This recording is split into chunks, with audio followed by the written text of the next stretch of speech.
G'day everyone, welcome back to this production run number 5. It won't be going on quite as long as my previous videos, but this production run video I'll be making a stand, not for this guy here, but it's just a demonstration. A lady went into the shop that I put my pieces in Brisbane City and requested a craftsman or woman to make her up a stand for a glass figurine. So this glass thing is quite fancy. So I've just gone with a piece of red stringy bark, which is a hardwood here in Queensland. I think it will be a nice neutral colour to give more emphasis to the piece that will go on top. So it's going to be quite a simple little project for us, which will give us more time to do a bit of a catch up about different things, because I made a little purchase this week. I just spat absolutely everywhere. My apologies. Made a purchase this week, which I'll go on in just a sec, because I don't know about you, it's just such a pain in the ring when you've got to walk over to your dust collector or your in-room filter and things like that. So not this one, but I've got another little remote control that I'll show you in a sec, but it'll be for my dust collector. It's pretty cool. Just bought it last week. It arrived yesterday, so pretty cool. And also I just released the video about the vacuum pump setup as well. I go through the cold jaws, the vacuum pump, sorry, it was 5 ways of how to remove your tenons. So I went through the vacuum pump, the cold jaws, the chuck method where you use your tailstock, the soft pad method, as well as the, I'm missing one, vacuum pump, cold jaws, chuck and tailstock, soft pad, jam chuck, the jam chuck. So anyway, we'll move this guy. This isn't mine, by the way. It's on loan. I'll put him there. That way it can be an Overwatch battle group whilst we're doing our thing. All right, so piece of red stringy bark. I'm just going to mount that up on a faceplate. A little bit overkill, but you know, safety first, as we like to say. Screws, where'd I put them? Oh, come on, mate. I also want to talk about the shelter as well for anyone that's keen. I'm just going to eyeball this up in the center of the faceplate there. Drive the first one in only a little way, because that sort of positions the faceplate. So this will be a little bit like turning a, and that was very dodgy. These screws aren't as big as what I hoped, but the shelter's coming along quite well. And I'm going to do a separate video about that, because I know that some people are keen to sort of see the progress and how it's all going. So yeah, be very exciting. I'm just going to lock that off there. Now, of course, you can bring up your tailstock and use that as well. This will obviously be the top. That'll be the base once we're all up and running. I'm just going to give it a run just to see how it looks when it's going there. Because I haven't used these screws before, so I'm a little bit nervous, but they feel a bit right. Going to go with the 19mm bowl gouge by Woodcut Tools, and I'm just going to create a nice clean canvas for myself.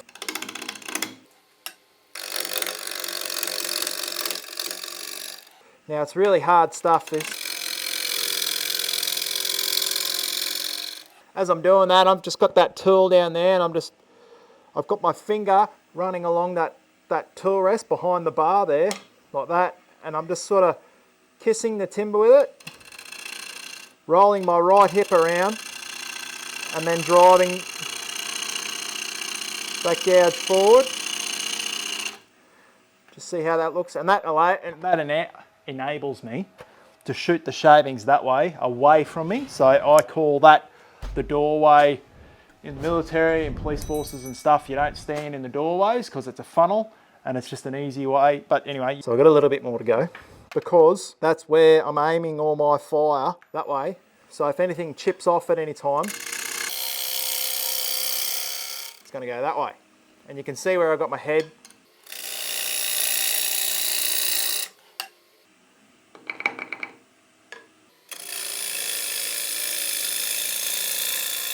Now you might have seen that I did like a bit of a whoop-de-doo just then. I'm not too phased about that, because it's going to be coming up like that, like a little step looking thing.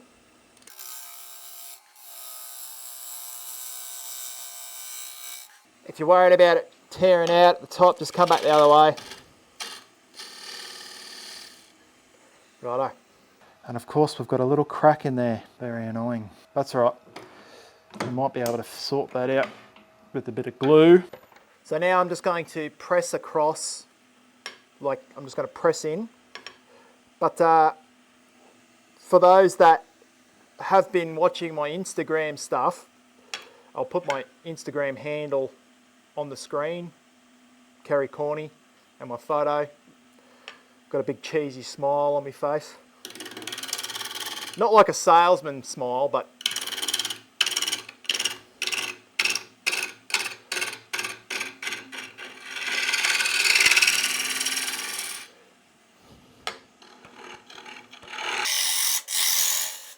the shelter's coming along really nicely because I had a mate come around last week and he gave me a hand putting the main beams up and setting it up. Because I got the poles in, they went down 1.8 metres in the ground. That made sure they weren't going to move anywhere. I concreted them in. It was a huge amount of concrete.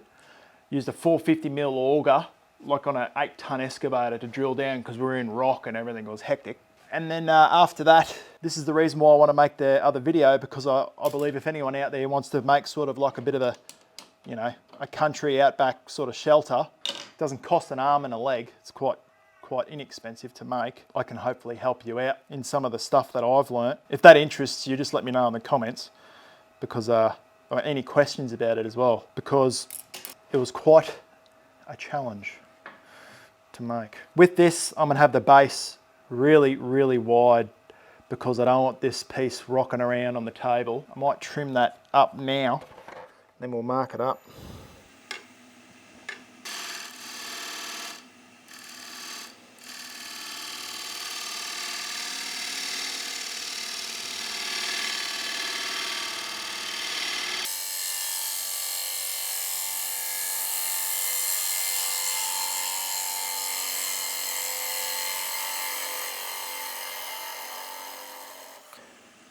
But it was quite a good project to do and to get going because it's going to be my main log storage area.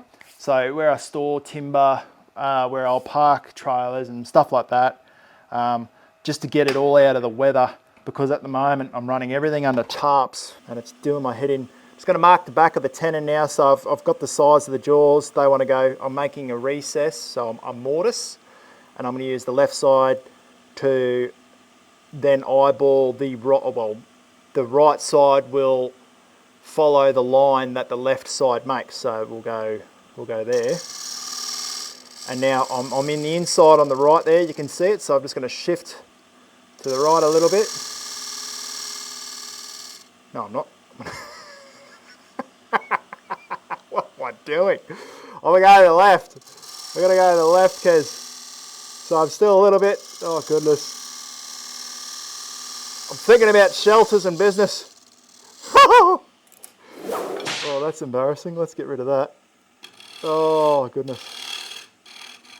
Wow. Okay, let's... There we go, that's what we're after. Oh, jeez. Oh, I sound like Ren and Stimpy. Remember that cartoon character that used to have that smoker's laugh? Oh, Kezza. Used to be a 2-pack a day smoker too when I left the army. Thank goodness I quit that. I think cigarettes are like $60 a packet now. Couldn't believe it.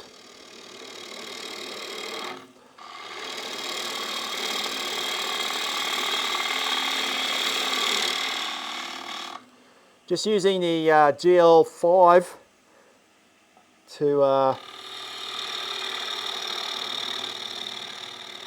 get us going here. Make our little recess. I'm cutting back this way because as you cut back this way, might need a sharpen on that. As you cut back, it lays the fibres down. It doesn't pluck them. It doesn't pluck the fibres up. It's just getting that little start there.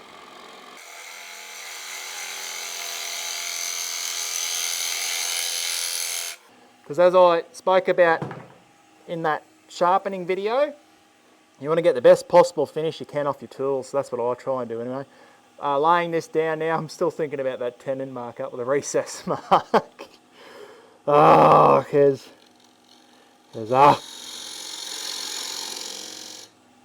My father-in-law used to say, oh, Kezza, what are you doing? What are you doing, son? Righto. So I might, let's add a little bit of, I don't really want to.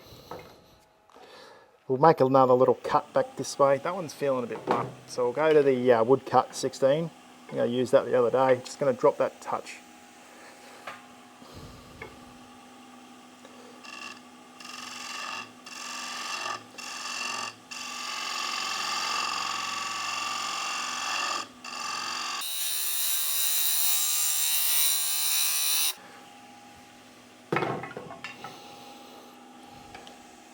Back to the skew.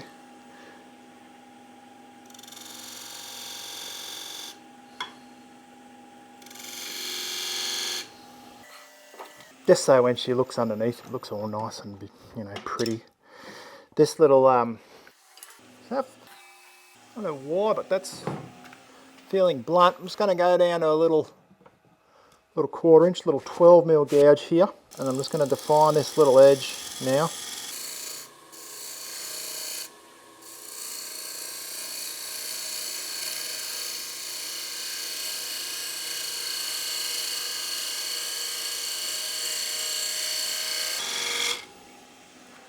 Righto, that's looking a bit better.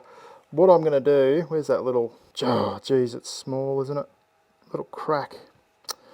I reckon we could possibly turn that out, to be honest.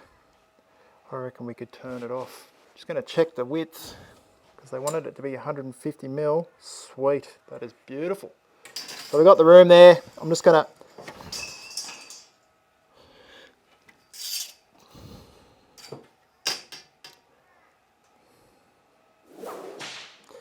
turn that down a little bit more, because it's not as pretty as what I want. Holding the gouge there, and that's the what it looks like, that 45° there, with the heel removed. Just holding it there, the old strong finger, the Kezza hook, Captain Kez, he's under there like that, and that rests up on that back behind the bar, and that keeps it straight, and then I'll just push it along. See that nice clean little edge that it's producing there? That's what we want. So like this, just start the cut only a little bit, and then swing, and then push.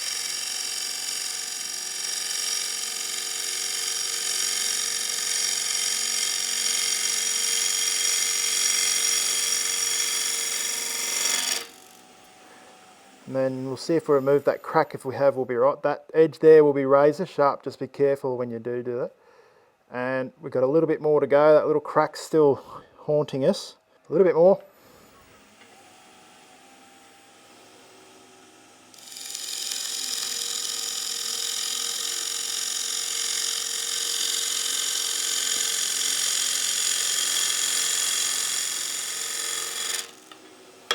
Oop. See how that looks. A bit more. Not going to have a base left now.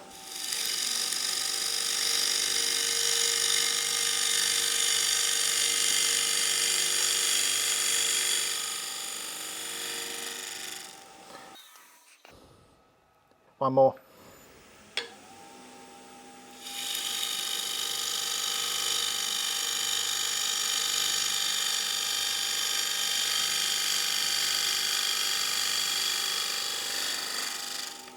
We had 50mm to play with, so we'll be right. See how we're looking. Oh, you know what? That tiny bit there will break off, and then I'll have to redo all that foot. So what we're going to do is we're going to use a bit of glue and dust. You know, and you've probably all done these type of jobs before when you think it's going to be nice and easy. But sometimes things just don't want to play cricket. Just using a bit of super glue in there, and a bit of the real fine stuff that you'll find on your banjo, and that looks like you can't even tell. Sometimes I like using this spray, but I might just let that go off, because if you let it go off on its own steam, that will create a stronger bond instead of using accelerator. But the other added little advantage, we'll grab a bit of sandpaper whilst it's sort of still a bit wet and give it a bit of love with some sandpaper. And I honestly can't even see that little crack there now. We'll check our measurements, make sure we didn't remove too much, because I have the tendency of doing that. No, we're good. 180. Right, I'm going to sand this now. I think that looks pretty cool. No, it's not. Let's just tidy that up, because that looks like dog's breakfast.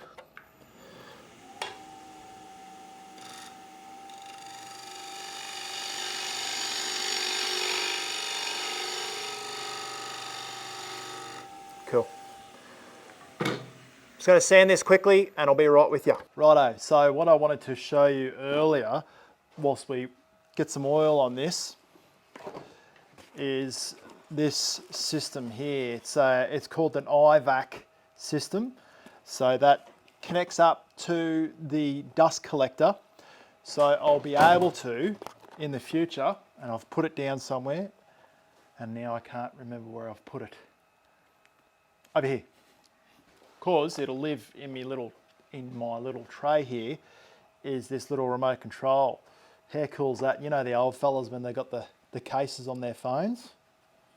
I'm gonna wear it just to annoy the absolute piss out of Nadine. I'll wear it like that and I'll walk around the house. But I'll be able to just stand here, turn it on, and I know what you're probably thinking. Kez, I'm just going to go with a tung oil mix here, and I've actually diluted it down. Oh, I had gloves somewhere. So I'm just going to put this on, not on the lathe. You can see that it's a lot thinner than normal, because I really want this, because I don't know exactly where it'll be positioned in the person's house, in this lady's house. So I want it to really soak that oil up quite liberally. I want it to soak all the oil up really nicely, and I thinned that down, and I know what you're going to say, I should be wearing gloves, but I thinned it down with white spirits. I believe in the States, over in the States, you guys call it mineral spirits, but I just thinned it down 50-50, so just so it gets a really nice sort of layer really deep into that timber, because hardwood is it's very dry timber. I don't know if you saw earlier in the workshop here, it was a little bit dusty even when I was turning it. So it's really dry stuff, and it's actually quite brittle. I'm going to wet sand it, but how good's this little guy? Bang. And like I was saying, I know you're probably thinking, Kezza, that is the laziest thing I've ever seen. And if you counted how many times you've gone over to the dust collector, or you've walked across your workshop to turn it on and walked back, and then gone back to turn it off, walked back, done that throughout your lifetime, I guarantee you that time she'll add up real quick, like I'm doing right now. Like I'm doing right now with the scissors. But honestly, I can't wait till it gets going, because it'll make a world of difference in just being able to flick that on and then flick it off. 320 grit wet and dry sandpaper. Just going to quickly hit it all the way over, just so I don't have any spinning off in my face. I'm not worried about going too high on the piece, because I'll have to remove a little bit down for where the screws were. The trick in this piece here will be the top, and getting that top super flat. That will be our test. Wet sanding is just such an enjoyable process. I love it. But if that camera up there can see right now, just in front of my fingers is the little slurry mixture, and that's what we're after. Right there on the end of the sandpaper, that is what you're chasing, that little slurry mix on the top there, and that then helps make a really fine cutting abrasive when you're sanding, when you're wet sanding. It makes a hell of a difference. That's what we're aiming for. Now I've got this 600 grit wet and dry. Just going to crack a window. Gets a little bit stuffy. It's going to rain again, I reckon. It's just been raining so much here lately in Queensland. I know it's beautiful one day better than next, but we've been getting a fair bit of rain lately. 600 grit wet and dry sandpaper. Wet and dry sandpaper. How does that happen with old fellas? They develop that sort of lisp, that see a shunny. How does that happen? Think about some weird stuff when I'm turning, eh? So I'm just going to keep working. That needs a little bit more of this. Work that across there. And now another really cool thing is when I've been watching a lot of videos and that lately, and when I've been turning, and I heard of a homemade Danish oil mix that Mike Mahoney was talking about, and I've actually made it up and used it on a bowl, and it saves you a hell of a lot of money, and I will tell it to you in just a second. So I'm just going to buff this in now. Just going to remove all that and bring a bit of heat to it. So the Danish oil mix that I heard, full credit to Mike Mahoney, that I heard him talking about, was 1/3 gloss. So you get a container, like just say 100ml container, because we've all got gloss laying around in the shed, like, you know, polyurethane, and most of us have got boiled linseed oil and mineral spirits or white spirits, and all you need to do is get your container, say it's 100ml, this is what I did, and divide 100ml by 3, and then that gives you your 1/3, and then you need 1/3 polyurethane, 1/3 boiled linseed oil, and 1/3 mineral spirits or white spirits.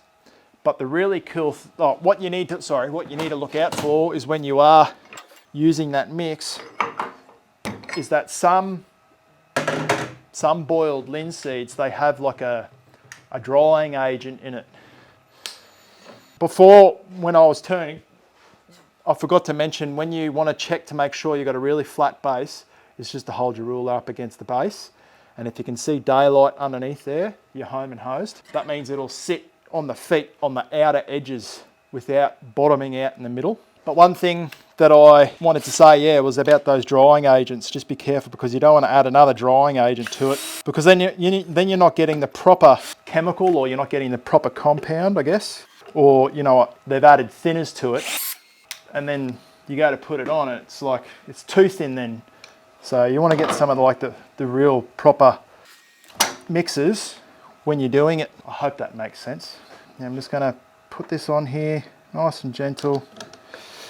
Expand the jaws up, and I come down and I listen. Come down and I listen, because I don't want to crack it. Cool. 19mm bowl gouge. We're going to flatten this face off. Just taking light cuts. You see when I did that then, and you may notice when I push in all the time when I start. So then when I did that, I bounced over the top of it. But what I want to do is come in first, this is the first thing, and just push towards the headstock. All the way across, taking little bites, and then come back, and then flatten it off. And I find that works a lot better, because if you constantly just ride that surface doing these ones, you'll keep riding in and out of those undulations, you know, when you're navigating and you come across some undulated terrain. But once you've knocked down the surface, you're all right, you're away, you know. So we've got those screw holes there now we've got to worry about, and what we'll do, we'll just press it out. So I'm just going to press it out of it.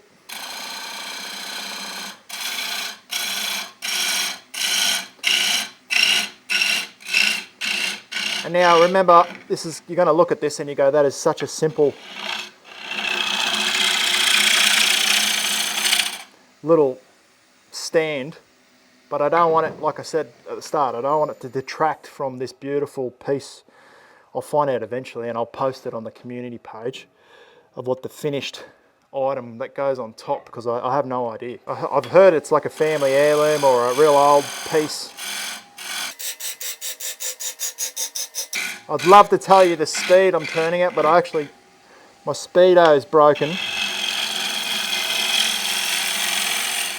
And I'm yet to get another one. It's quite tragic, really. Here we're looking, right.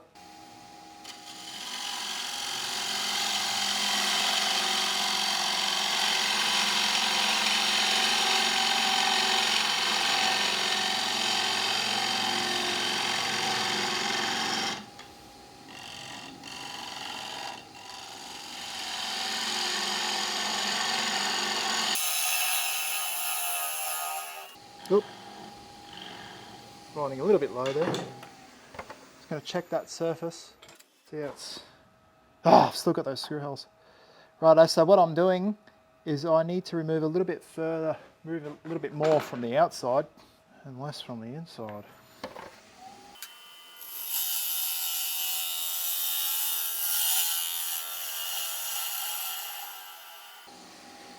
It's not a bad cut, if I may say so myself. Not a bad cut at all, Kezza. Yes. A little bit more. I realised these screws are that bloody long. She's right. I think it's about there. And that's when I needed to leave. Need to go. I need Danielson to mark it for me. So there's daylight there and there. So what I need to do is stop my cut there, roughly around that mark.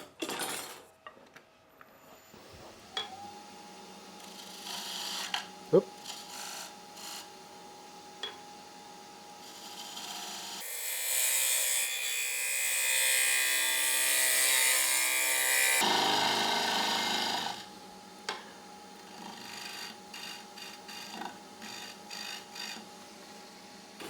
See how that looks now.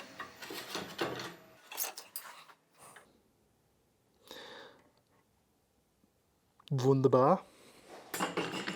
Now I'm going to trim that last little touch up in here. A little bit of vibration there, back him off.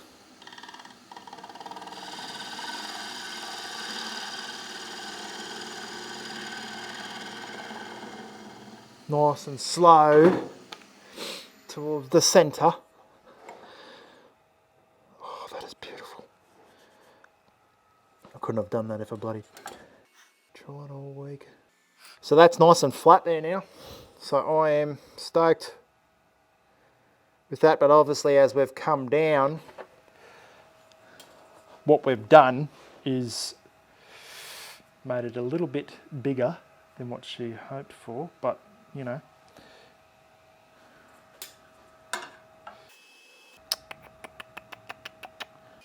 Sure she'll be okay with it. Getting a little bit more room to put the figure. So what I'm going to do is, if you can't, like, so if you're trying to get that nice and flat, one way of doing it would be to get something like a square end scraper and make sure it's really like square, and then make a little cut and then go to the next one.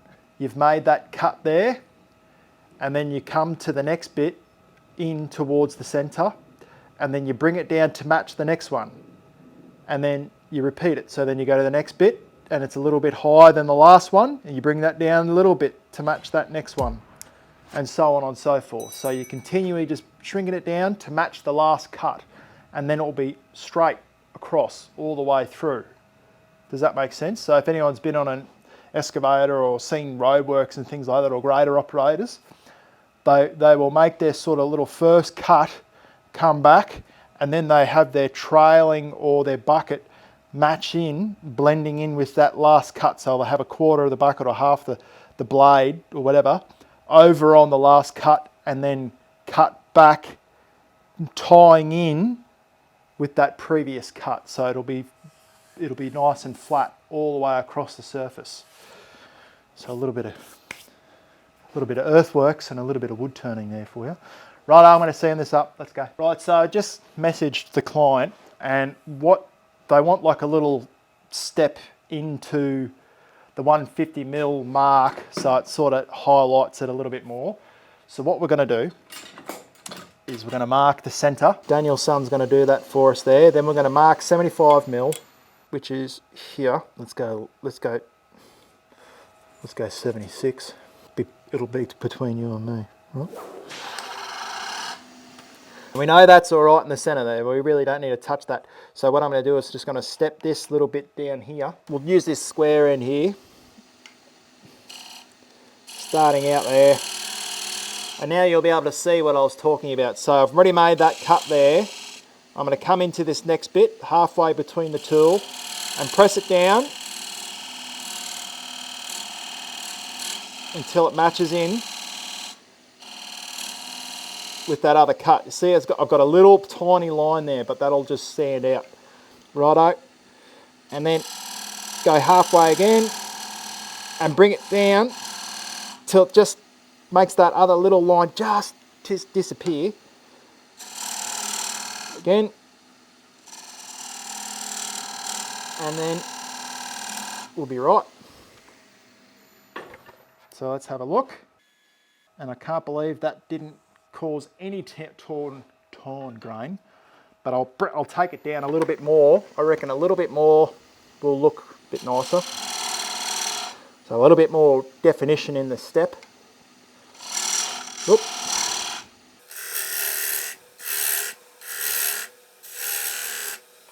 How's that look there? Let's do a bit more. Oop. Righto. Now, get my detail gouge. This is a Thompson Tools. And I'm just going to lower this down a smidge, bring him over like so.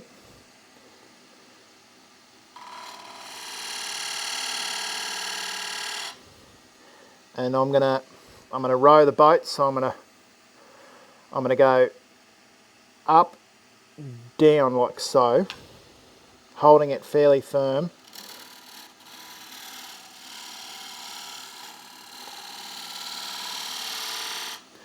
Create like a bit of a bead.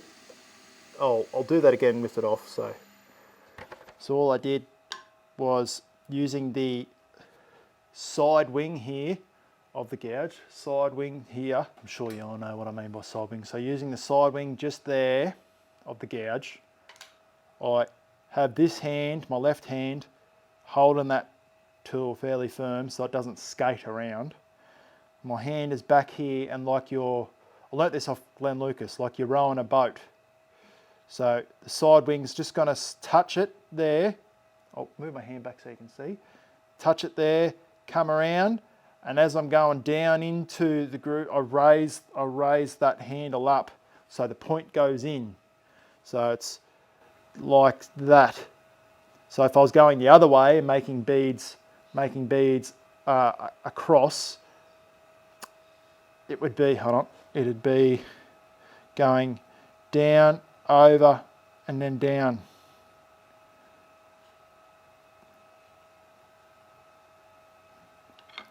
Back to clean them up. So you just want to use that side wing to go up the bead and then come down and roll it around and point the tip of the tool in. And hopefully that makes sense. But I think that looks pretty cool. That's a nice looking little stand, to be honest. There's a little bit more detail in it now, but I don't want to take away from whatever's going on it. So it's not all about me, if you know what I mean. Rightio, so let's get some oil on this. I'm trying to touch this as least as I can because I don't want to get oil over my fingers everywhere.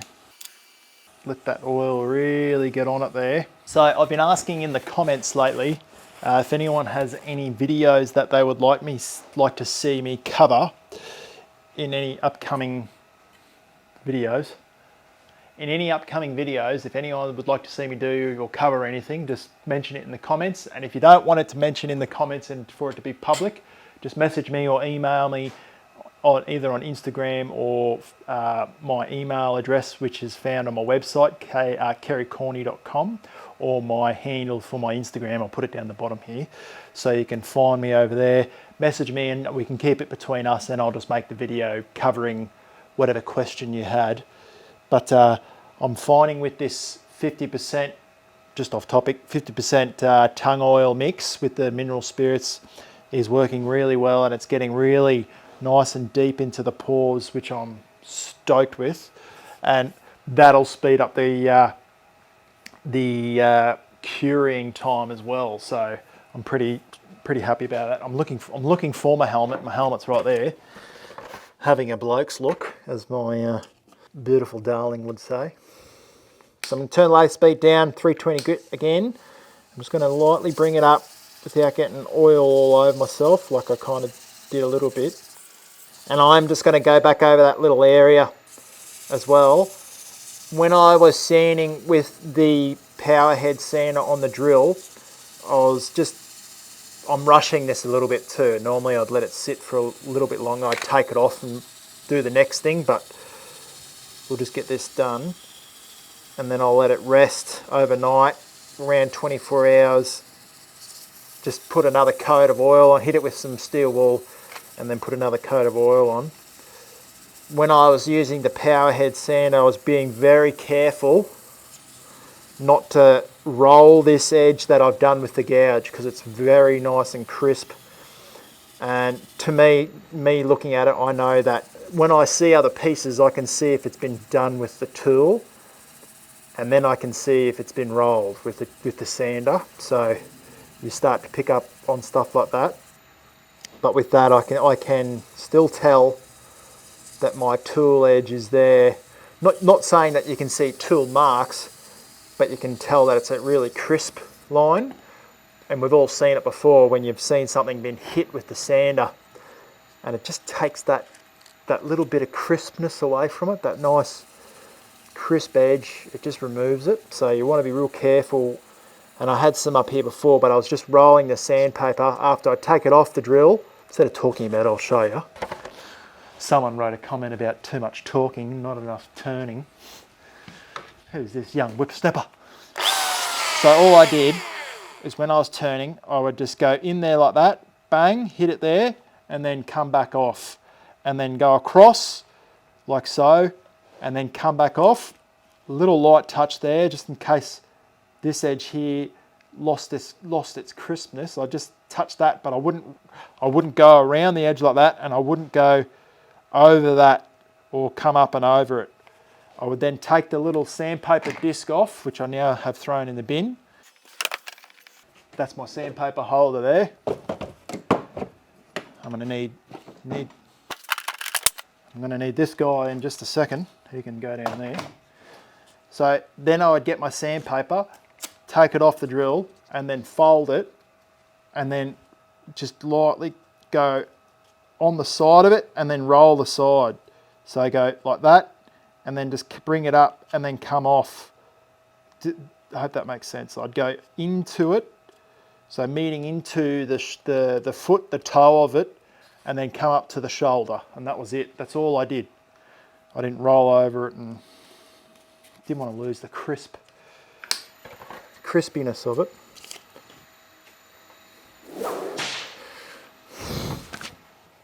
Oh, right, that was annoying. 600 grit, just make sure it's clean. Since I dropped it on the ground, grab a fresh bit, have a little bit of this juice, yep. Righto, and then just work that across.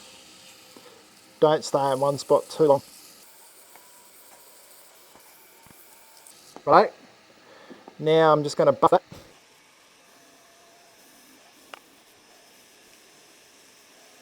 Oh, it's looking good. Oh, that looks mint. That looks mint.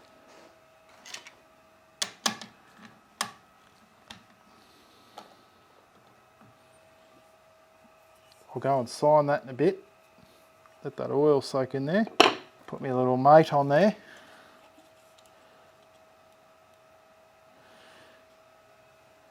I think that's pretty cool. Not a bad little stand. Hey, if I say so myself. A little bit of clean out.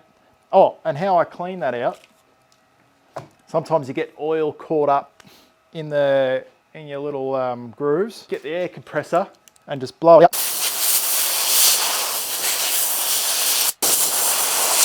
Like that.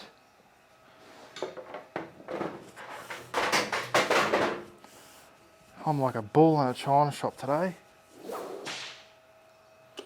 Now, I think that looks pretty cool if I don't say so myself. If you haven't checked last week's episode out on the production run, check this video out just here. If you want to learn more about this wet sanding and the full process that I go through on Danish oil wet sanding, which is a really effective method for sealing up open pored timber because it's got that polyurethane in it, check that video out there. Other than that, production run video 5 done for a client stand for an old piece of glassware. And I think that's pretty cool if I don't mind saying so myself. But I will see you and talk to you all directly. Cheers. Thanks so much for watching. Bye. Old mate. Righto. That's enough of you. No, I'll leave you on. Go on then. You can stay there. Don't fall over. My brother will kill me.